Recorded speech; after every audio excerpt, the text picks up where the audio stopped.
Hello everyone, welcome to our channel Topper's Target. In this video, we are discussing about the next chapter of chemistry, that is atoms and molecules.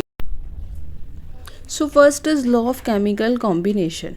Law of chemical combination समझने से पहले firstly understand the term what is atoms. So हमारे एक scientist थे, Indian scientist that is known as Maharshi Kanad. वो पहले person थे जिन्होंने कहा था कि मैटर हमारा किससे मिलके बना है. मैटर हमारा छोटे छोटे पार्टिकल से मिलके बना है जिन्हें हमने नाम दे दिया था दैट इज़ नोन एज परमाणु. उसके बाद हमारे जॉन डाल्टन आया और जॉन डाल्टन ने उन पार्टिकल्स का क्या नाम दे दिया that is known as atoms. So atoms का मतलब क्या है? एटम मीन्स इंडिविजिबल, मतलब जिसे हम फर्दर ब्रेक डाउन नहीं कर सकते या फिर फर्दर डिवाइड नहीं कर सकते. उसके बाद हमारे एक और फिलोसफर आए, इंडियन फिलोसफर ही थे वो भी, दैट इज़ नोन एज पाखुड़ा कात्यामा. उन्होंने फर्दर ये कहा कि जो मैटर है वो हमारा कंबाइन फॉर्म में एग्जिस्ट करता है और जिसे हम कहते हैं that is known as molecules. So हमारा मैटर किससे मिलके बना है? छोटे छोटे पार्टिकल से, that is known as atoms and molecules. And different kind of atoms and molecules have different properties due to which different kind of matters also show different properties. की अलग अलग तरह के एटम्स और मॉलिक्यूल्स हमें क्या show करते हैं? मैटर्स की अलग अलग प्रॉपर्टीज शो करते हैं. Now we will now describe the law of chemical combination which confirm the ideas of atoms being the smallest particle of matter. So let's start. So first one is law of chemical combination. Law of chemical combination हमारे 3 important law होते हैं. First one is law of conservation of mass, second is law of constant proportion and third one is law of multiple proportion. और ये जो तीनों laws हमारे अलग अलग साइंटिस्ट ने दिए हैं. So in this we will studies only law of conservation of mass and law of constant proportion. So first let understand the law of conservation of mass. एक साइंटिस्ट थे एंटोन लेविजर. उन्होंने क्या दिया था? उन्होंने दिया था हमारा law of conservation of mass in a chemical reaction. तो according to him, so mass can be neither be created nor destroyed in a chemical reaction. कि केमिकल रिएक्शन के दौरान ना तो हमारा मास कोई नया मास फॉर्म होता है ना ही डिस्ट्रॉय होता है. So as we all know, हमने एसिड और बेस में भी पढ़ा था, जब हमारा सब्सटेंस क्या करता है, एक दूसरे के साथ कंबाइन करता है या फिर रिएक्ट करता है केमिकल रिएक्शन में, that is known as reactant. और जो हमारा नया सब्सटेंस प्रोड्यूस होता है उसे हम कहते हैं that is known as product. हमने 2 टर्म पढ़ी थी, रिएक्टेंट एंड प्रोडक्ट, कि जब हमारा सब्सटेंस कंबाइन कर रहा है एक दूसरे के साथ या फिर रिएक्ट कर रहा है ना chemical reaction, that is known as reactant. और कोई नया सब्सटेंस फॉर्म हो रहा है या प्रोड्यूस हो रहा है केमिकल रिएक्शन में, that is known as product. So हमारा law of conservation of mass का मतलब क्या है ना केमिकल रिएक्शन, कि जो टोटल मास होगा हमारा रिएक्टेंट का वो हमारे किसके इक्वल होगा? Total mass of product. Means कि हमारे मास में कोई चेंज नहीं आएगा during a chemical reaction. So there is a no gain और loss mass in a chemical reaction.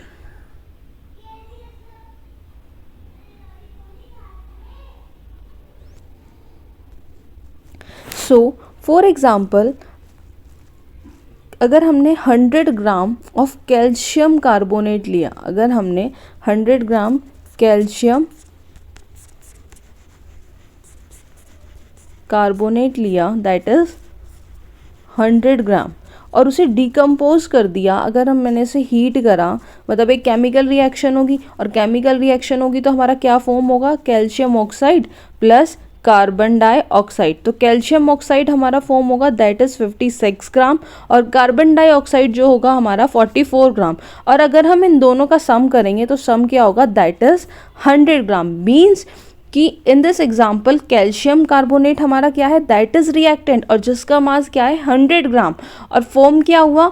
After the reaction form हुआ हमारा calcium oxide and carbon dioxide and these are the product, और इनका जो mass है total mass that is 100 ग्राम। तो since जो टोटल मास ऑफ प्रोडक्ट है वो हमारा किसके इक्वल है, टोटल मास ऑफ रिएक्टेंट। तो इसका मतलब क्या हुआ कि उसके मास में, मतलब जब केमिकल रिएक्शन हो रही है तो उसके मास में कोई चेंज नहीं आया ड्यूरिंग द केमिकल रिएक्शन, तो मास रिमेन सेम और conserve. So according to law of conservation of mass can be neither be created nor destroy in a chemical reactions, and so there is a no gain or loss of mass in a chemical reaction, and that is law of conservation of mass.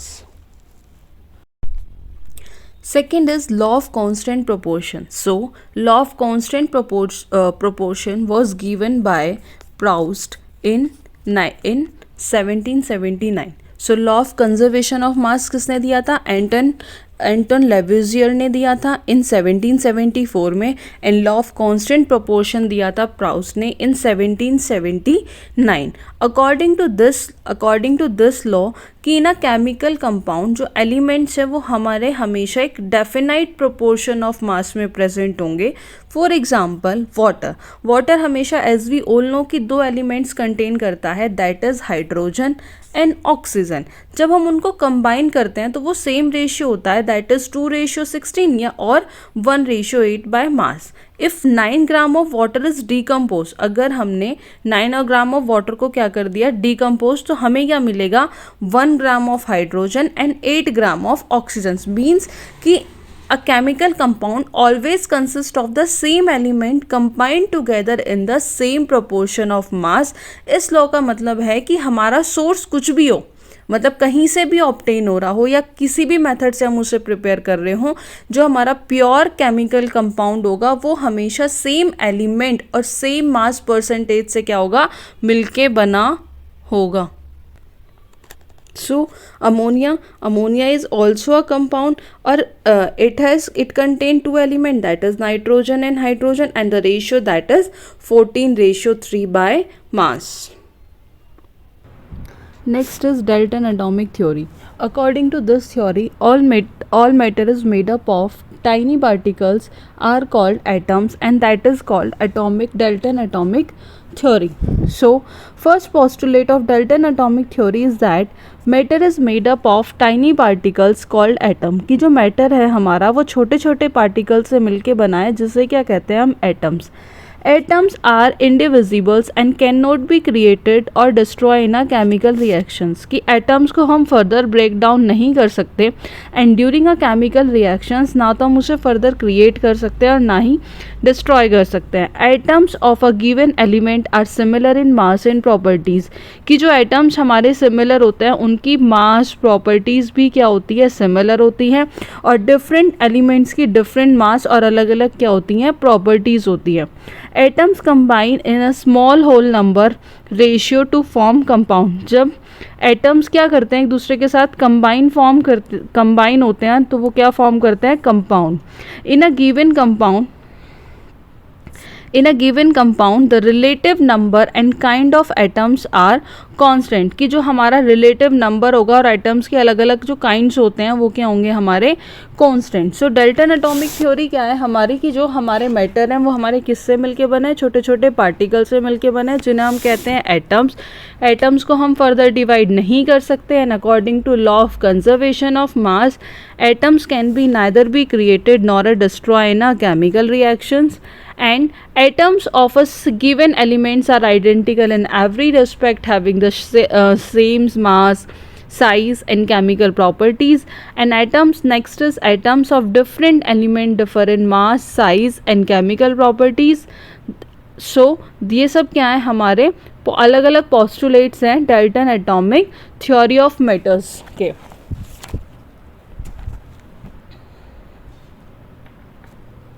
जो Dalton atomic theory है वो हमारी जो based है वो है हमारी law of chemical combinations पे। Third one is atom. As we all know कि एटम क्या है, हमारा सबसे छोटा पार्टिकल है एलिमेंट का, जो हमारा इंडिपेंडेंटली एग्जिस्ट नहीं करता और सारी केमिकल प्रॉपर्टीज़ को क्या कर लेता है, रिटेन कर लेता है। जैसे हम सबका घर किससे मिलके बना होता है, ब्रिक से मिलके बना होता है। इसी तरीके से जितना भी हमारा all the matters is made up of atoms, की सारे मैटर्स जो है हमारे किससे मिलके बने हैं, एटम्स से मिलके बने हैं। So we can say that's कि atoms are the building block of all the matter around us. And in chemistry हम एटम्स को कैसे डिफाइन करते हैं कि atom is the smallest particle of an element, जो हमारा किस में पार्ट लेता है ना, केमिकल रिएक्शन। और atom of most of the elements are very reactive but do not exist in a free state, मतलब वो सिंगल स्टेट में एग्जिस्ट नहीं करता, they always exist in a combined form.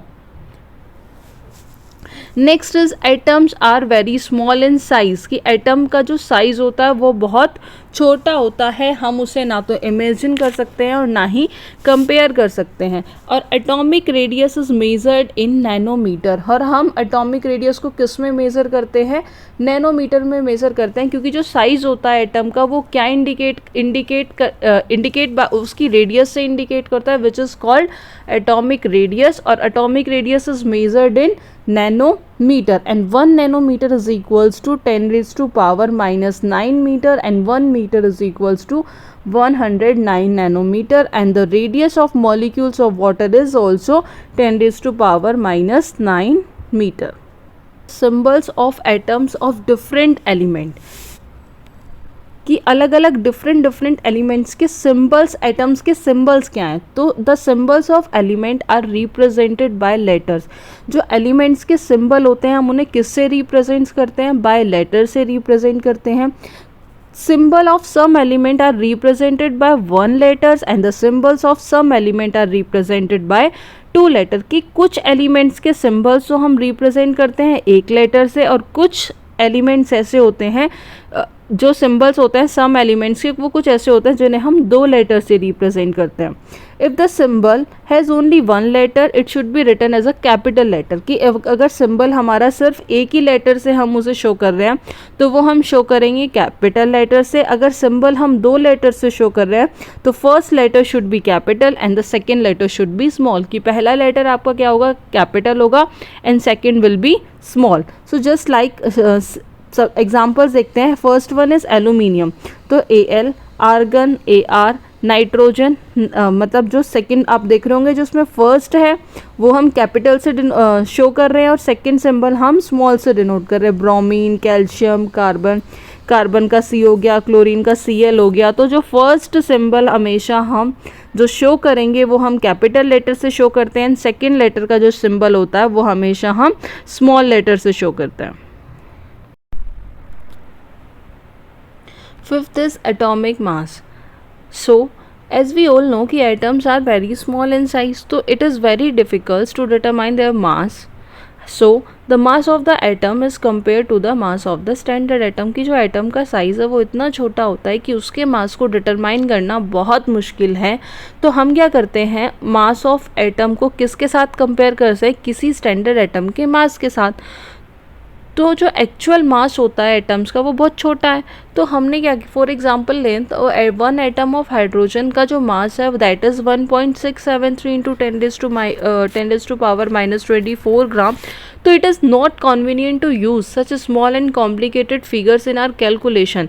तो it was necessary to define atomic mass in such a way we get simple figure for them. So atom which is considered as standard atom for comparing the mass of other atoms, that is carbon 12 atom, कि हम क्या कर रहे हैं उसे किससे compare कर रहे हैं, कार्बन 12 एटम से, जिसका atomic mass that is 12U atomic mass unit. Carbon 12 को हमने ऐसे असाइन, कार्बन 12 एटम को ऐसे असाइन किया है कि दैट असाइन इन कि उसका जो एग्जैक्टली जो एटॉमिक मास यूनिट है वो दैट इज़ 12। और एटॉमिक मास यूनिट को अगर पहले बात करें तो हम उसे स्टडी करते थे as AMU, but now in these days हम जो से लिखते हैं लास्ट में that is U। And one atomic mass unit contain 1/12 mass of carbon atom, and the atomic mass of element is defined as average mass of one atom of the element। हम उसे सब compare किससे करेंगे, 1/12 mass of carbon 12 atom। कि one atomic mass unit is defined as exactly 1/12 the mass of the atom of the carbon 12. So it is clear from this discussion that for the purpose of determining atomic mass of various element, so the mass of carbon 12 atom is taken to be the standard and having a value of 12 unit on the atomic mass scale. So hydrogen का atomic mass that is 1, carbon 12, nitrogen 14, sodium 23, magnesium 24, aluminium 27, sulfur 32, chlorine 35.5 and the calcium atomic mass is 40. Sixth one is molecule. So what is molecule? Molecule is an smallest particle of an element and compound which exist independently and show all the properties of that substance. या फिर कह सकते हैं कि molecule is an electrically neutral group of two or more atoms that chemically bonded together. और जो उनके बीच में जो force होती है ना, दो elements के बीच में जो force होती है, जो मॉलिक्यूल्स को एक दूसरे के साथ जोड़ के रखती है, उनके बीच में जो बॉन्ड होता है दैट इज कोवेलेंट बॉन्ड. और मॉलिक्यूल क्या है? हमारा स्मॉलेस्ट पार्टिकल है, smallest particle of the substance कि जिसकी which has the properties of that substance can be exist in the free state. मतलब दोनों की प्रॉपर्टीज़ क्या होती हैं? बिल्कुल सब्सटेंस की जो दोनों की प्रॉपर्टीज़ हैं वो क्या होती हैं? एग्जिस्ट करती हैं independently. A molecule is a group of two or more element that are held together by attractive force. और दोनों के बीच में बॉन्ड कौन सा होता है? That is covalent bond. And atoms of the same element or different elements can join together to form molecules. जब हमारे atoms या तो same elements होंगे या different elements होंगे, जब वो एक दूसरे के साथ join करते हैं तो वो क्या form करते हैं? Molecules. जैसे for example H2 हाइड्रोजन, तो ये कैसे हमारे सेम एलिमेंट है. अगर मैं बात करूँ H2O दैट इज़ डिफरेंट कि दो मॉलिक्यूल्स हमारे हाइड्रोजन के एंड वन मॉलिक्यूल हमारा किसका है? सॉरी, टू एलिमेंट्स हमारे हाइड्रोजन के एंड वन एलिमेंट्स क्या है? हमारा ऑक्सीजन का. तो इससे मिलके क्या बन गया? H2O. तो एक मॉलिक्यूल फॉर्म हो गया. NO nitrogen oxide, Cl2 chlorine, N2, ये सब क्या है? हमारे मॉलिक्यूल्स है. So molecules is an electrically neutral group of two और more atoms chemically bonded together and the force which hold the atoms together in a molecules are called covalent bond and a combination of atom is called molecule. And we know that most of the element are very reactive and cannot exist in the free state. So this is not with the molecules. Molecules can exist in free state because they are very stable. कि molecules हमारा free state में ही exist करेगा क्योंकि वो बहुत ज़्यादा क्या है? स्टेबल है. So molecules can be formed either the combination of the atoms of the same elements or different element. And depending on this, there are two types of molecules. First one is molecules of elements and second is molecules of compound. First is molecules of element. Molecules of element हमें क्या contain करता है? दो या उससे ज़्यादा similar atom जो एक दूसरे के साथ केमिकली कंबाइन करते हैं. जैसे अभी हमने एग्जांपल पढ़ा था H2 hydrogen, nitrogen, oxygen, chlorine. ये सब हमारे किसके एग्जांपल है? मॉलिक्यूल्स ऑफ एलिमेंट्स की. Molecule of elements contain two और more similar atoms chemically combine together, that is molecules of element. Next is atomicity of an element. की element की atomicity क्या होती है? कि number of atom present in one molecule की in one molecules of the elements की कितने number of atoms present है एक मॉलिक्यूल्स के एलिमेंट्स में, that is atomicity. Next is molecules of a compound. Molecules of a compound क्या होता है? कि जो हमें दो या उससे ज़्यादा डिफरेंट टाइप्स के एटम्स कंटेन करता है, that is known as molecules of compound. Molecules of compound contains atoms two और more different types of element. जैसे फॉर एग्जांपल वाटर क्या है? मॉलिक्यूल्स ऑफ कंपाउंड, क्योंकि कितने एलिमेंट्स कंबाइन है? दो. First one is hydrogen, second is oxygen. और hydrogen के कितने एटम्स हैं हमारे? दो हमारे हाइड्रोजन एटम्स है और एक हमारा oxygen. Next is ammonia NH3. कौन कौन से एलिमेंट्स इन्वॉल्व है, नाइट्रोजन एंड हाइड्रोजन। अगर मैं नंबर ऑफ एटम्स की बात करूं, नाइट्रोजन हमारा 1 है एंड हाइड्रोजन हमारे 3 हैं। Next one is carbon dioxide CO2। Elements कौन कौन से होते हैं, कार्बन एंड ऑक्सीजन। अगर हम नंबर ऑफ एटम्स की बात करूं तो that is 1 is carbon and second is oxygen. तो ये सब हमारे किसके एग्जाम्पल्स हुए, मॉलिक्यूल्स ऑफ कंपाउंड्स के। Thank you for watching this videos. For further updates जुड़े रहिए हमारे चैनल टॉपर्स टारगेट से। Thank you.